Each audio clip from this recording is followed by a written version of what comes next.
It does not take long before you realize that social inequality is a defining feature of our education system. Some students attend schools with rich curriculum where they form networks with well-resourced peers, parents, and professionals, and go on to attend elite institutions of higher education. Others, meanwhile, attend schools with few opportunities to access the resources necessary to attend higher education at all, let alone those institutions considered to be elite. And of course, decades of research have shown that these patterns are anything but random.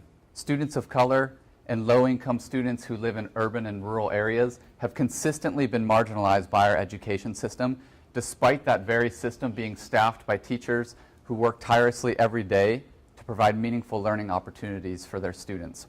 In my own work and that of many others, it is clear that these patterns are not anomalies, but persistent features built into the education system. But this is a familiar story to all of you, right? In this room, this is a sympathetic crowd. So today I want to focus on 3 things that I believe we can do to address inequality in education. The first, we have to bear witness to social inequality in education and produce research that does this work. The late sociologist Pierre Bourdieu once said that sociology is like a martial art.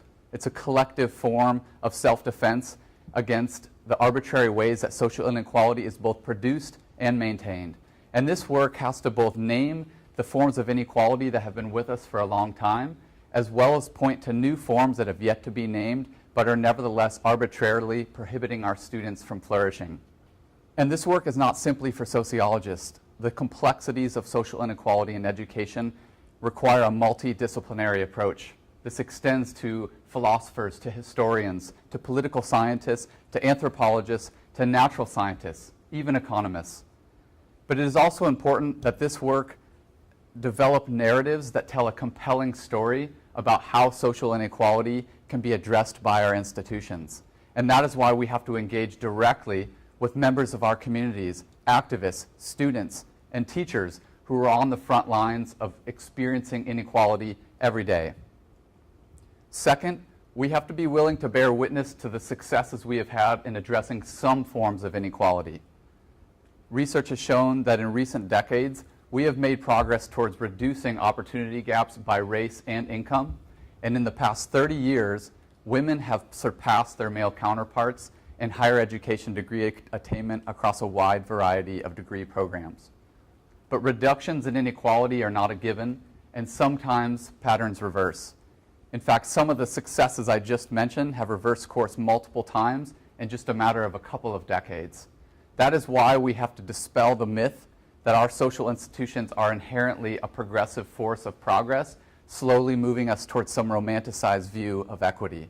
On the contrary, we have to be willing to accept that social inequality is built into the fabric of this society, and our social institutions are what they are because we have made them that way through conflict, through struggle, and through work. Third, we have to be willing to experiment with new ideas through what I term a pragmatic radicalism. That is, we have to be willing to take risks and try out new ideas that are both feasible, and in addition, we also have to judge the success or failure of those ideas by whether or not and the extent to which they reduce inequality. I won't pretend as though these ideas are going to solve all of our problems, but I do believe that they will move us in the right direction. Thank you.